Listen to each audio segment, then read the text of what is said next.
Gaza का Rafa शहर Israeli सेना की कब्रगाह बन चुका है, जहां पर हर रोज किसी न किसी इजरायली सैनिक और सैन्य वाहन की कब्र खुद रही है।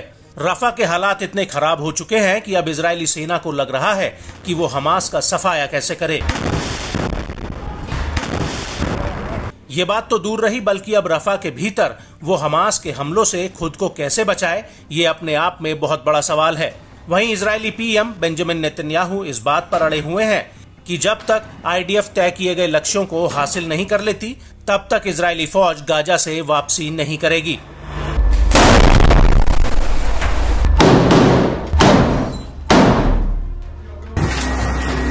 लेकिन इस सब के बीच हमास ने एक बार फिर आईडीएफ को गाजा में बहुत बड़ा झटका दिया है। हमास की सैन्य शाखा अल कासिम ब्रिगेड्स ने गाजा के तल अल हवा में आईडीएफ पर एक बहुत बड़ा हमला किया है। यहां पर अल कासिम ब्रिगेड ने इस हमले का बाकायदा एक वीडियो फुटेज भी रिलीज किया है, जिसमें इजरायल के कई सैन्य वाहन इस इलाके में घुसने की कोशिश कर रहे होते हैं।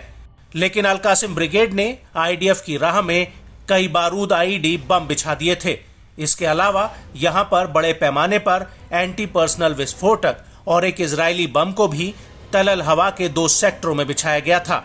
और इस वीडियो में दिख रहा है कि अल अमीन मॉस्क के पास अल कासिम के लड़ाकों की आईडीएफ के साथ सीधी भिड़ंत हो जाती है।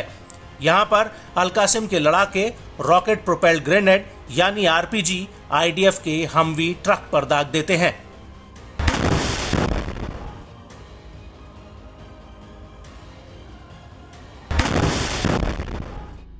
अल कासिम के वीडियो में ये एकदम साफ दिख रहा है कि कैसे लड़ाके पहले तो सड़कों को फावड़े से खोद देते हैं और फिर उनके नीचे बारूद बिछा दिया जाता है। अल कासिम के लड़ाके यहाँ पर कई आईईडी विस्फोटक लगा देते हैं और इसके बाद वो वीडियो बनाते हुए आगे बढ़ जाते हैं और इसके बाद ड्रोन व्यू के जरिए इस इलाके को चिन्हित किया जाता है जहां पर ये विस्फोटक बिछाए गए थे। और फिर सुबह करीब 4:42 पर आईडीएफ का एक वाहन वहां से गुजरता है और तभी वहां बिछा विस्फोटक फट जाता है, जिसमें एक बहुत बड़ा ब्लास्ट होता है। इसके बाद सुबह करीब 5:32 पर आईडीएफ के वाहन बारूद बिछे दूसरे रास्ते से गुजरने लगते हैं। तभी फिर से वहां एक बहुत बड़ा ब्लास्ट होता है।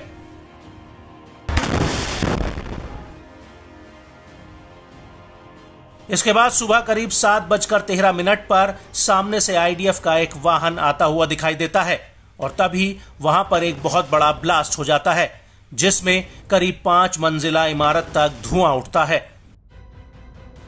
इसके बाद सुबह करीब 8:08 पर एक दूसरे रास्ते से इजरायली वाहन गुजरते हैं। तभी उनके रास्ते में ताबड़तोड़ ब्लास्ट होने लगते हैं।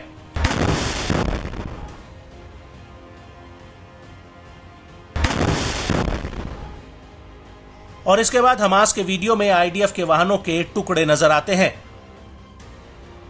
और इन हमलों के बीच रफा बॉर्डर क्रॉसिंग के पास डीएफएलपी के लड़ाके आईडीएफ पर कई राउंड्स गोले दागते हैं। साथ ही मुजाहिदीन ब्रिगेड और अंसार ब्रिगेड के लड़ाके रईम में इजरायल के गाजा हेडक्वार्टर पर 2 107 mm के रॉकेट फायर कर देते हैं।